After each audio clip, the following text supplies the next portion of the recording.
Dalam mitologi si Raja Batak disebut, Jebata mula jadi Nabolon Tuhan yang Maha Kuasa, menempatkan manusia pertama di puncak bukit dikenal dengan nama Pusuk Buhit. Salah satu keturunan manusia dari garis bungsu itu bernama si Raja Batak yang membuka perkampungan pertama kali di sekitar Pusuk Buhit bernama si Gulat Tikini, di Cianjur Mula-Mula, Cianjur Mula Topa, Cianjur Mula Jadi.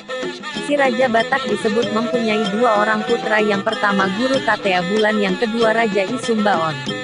Anak sulung si Raja Batak yakni Guru Tatea Bulan mempunyai 9 orang anak, 5 orang laki-laki dan 4 orang perempuan. Anak pertama diberi nama Raja Uti yang mempunyai banyak nama dan banyak gelar seperti Raja Miok-Miok, Raja Biak-Biak dan lain-lain. Raja Uti dipanggil sebagai Ompu. Raja Uti disebut sebagai sumber pengetahuan, kesaktian dan bela diri, moksa. Anak kedua adalah seorang lelaki diberi nama Saribu Raja, yang disebut anak kesayangan. Pewaris kerajaan adalah anak yang gagah dan tampan. Anak yang ketiga seorang putri diberi nama Boru Pareme, yang merupakan kembaran dari Saribu Raja. Anak yang keempat seorang laki-laki diberi nama Limbong Mulana. Anak yang kelima seorang perempuan diberi nama Boru Anting-Anting Sabungan atau disebut juga Boru Paromas. Anak yang keenam seorang laki-laki diberi nama Sagala Raja dan anak yang ketujuh seorang perempuan diberi nama Si Diding Laut. Anak yang kedelapan seorang laki-laki diberi nama Silau Raja. Anak yang kesembilan seorang perempuan diberi nama Nantinjo. Tersebutlah Saribu Raja saling jatuh cinta dengan saudari kembarnya Boru Pareme, hingga terjadi hubungan terlarang di mana Boru Pareme mengandung. Sejak hal itu diketahui, Limbong Mulana, Sagala Raja dan Silau Raja bermufakatlah mereka untuk membunuh Saribu Raja dan membuang Boru Pareme. Boru Pareme memberitahu Saribu Raja lalu memberi pesan agar kelak jika dibuang, ia menjatuhkan kulit padi di jalan agar Saribu Raja dapat mengikutinya. Lalu Saribu Raja pergi bersembunyi setelah mengambil harta dan pusaka bapaknya yang dianggap bagiannya. Diketahui saudaranya lah itu, lalu dibuanglah Boru Pareme ke Tombak Longo-Longo hutan Rimbun Reak ke arah selatan Cianjur Mula-Mula. Selama 1 hari jauhnya perjalanan, pada malam hari hingga tidak ada yang melihat dan tidak tahu jalan kembali, lalu ditinggalkan bekal cukup untuk 7 hari setelah dibangun gubuk untuk tempat tinggalnya. Setelah itu pergilah mereka ke arah danau lalu membuat janji, Marbulan, agar tidak memberitahu posisi Boru Pareme, hingga tempat itu kini disebut Sabulan. Saribu Raja akhirnya menemukan persembunyian Boru Pareme.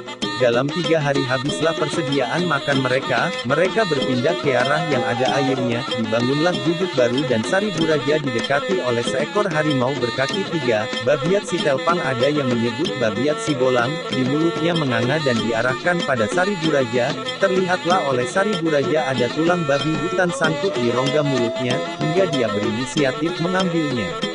Legalah harimau itu dan pergi. Esoknya harimau itu kembali membawa babi hutan dan hari-hari selanjutnya hal itu pun terjadi, kadang membawa rusa juga. Akhirnya terjadilah perjanjian antara Saribu Raja dan babiat si Telpang, bahwa keturunannya masing-masing tidak akan mengganggu. Selanjutnya babiat si Telpang selalu membawa makanan untuk Boru Pareme.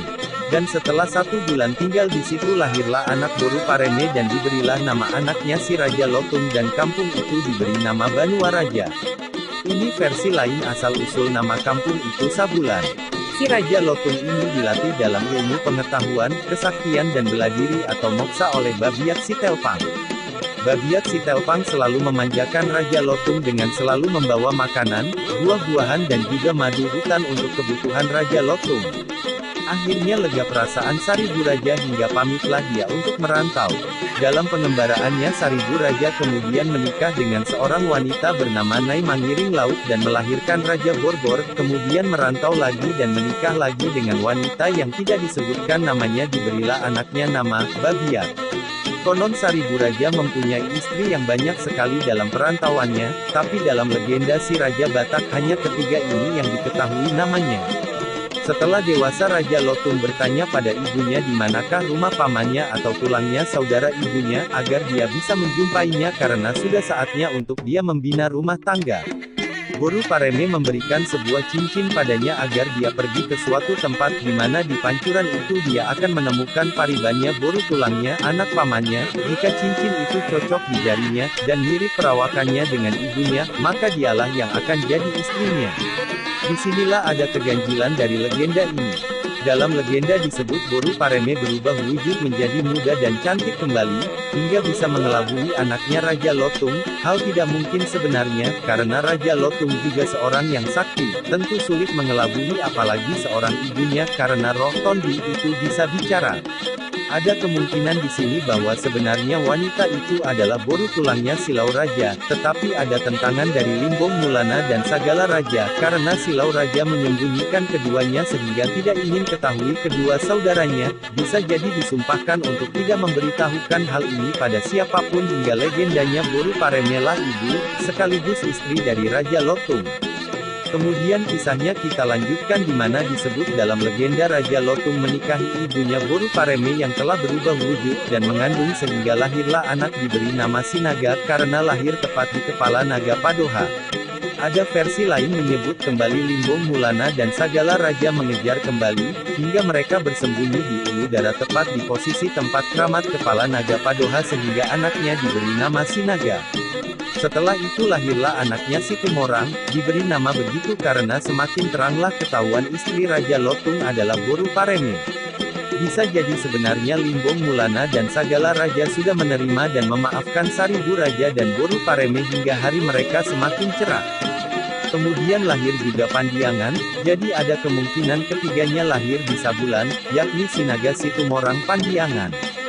Setelah itu pindahlah ke keluarga Raja Lotung pindah ke Sabulan dan hanya sebulan di situ, karena setelah itu tempat itu diterjang oleh banjir bandang menurut versi lain, sehingga mereka pindah ke Samosir. Atau Sinaga sendiri yang lahir di ulu darat, Sabulan dan setelah lahir, keluarga itu pindah ke Sebulan, lalu pindah ke Samosir. Mengikuti hal itu maka Situmorang dan Pandiangan lahir di Samosir, kemudian juga di Samosir lahir Nainggolan Simatupang Aritonang Siregar dan seorang anak perempuan diberi nama Siboru anak Pandan. Sinaga, Situmorang, Pandiangan, Nainggolan membuka perkampungan di Samosir sementara Simatupang, Aritonang, Siregar membuka perkampungan daerah Muara. Keturunan Sinaga menyebar ke arah Tapanuli, Simalungun, Papak Karo sampai ke Alas dan begitu juga Situmorang dan Pandiangan menyebar ke Tapanuli, Papak Karo dan Alas. Sementara Nainggolan berkumpul di Samosir, Datu Parulas Parultok yang terdengar beritanya melanglang buana sampai ke daerah Papak kemudian Simalungun hingga akhirnya moksa dengan masuk ke pohon kayu di Keramat Kubah daerah perdagangan kini. Sementara Simatupang, Aritonang, Siregar menyebar dari kampungnya di Muara dan Siregarlah yang pertama kali menyebar ke selatan hingga disebut Siregar Sirintis atau Perintis. Dalam legenda Siregar inilah anak yang paling tidak bisa dikendalikan dan dia konon mewarisi Babiat Sitelpang dari Boru Pareme, sehingga terus melanglang buana hingga jauh ke selatan. Sementara si Boru anak Pandan disebut menikah dengan Raja Sumba II yaitu orang tua dari Simamora dan Sihombing.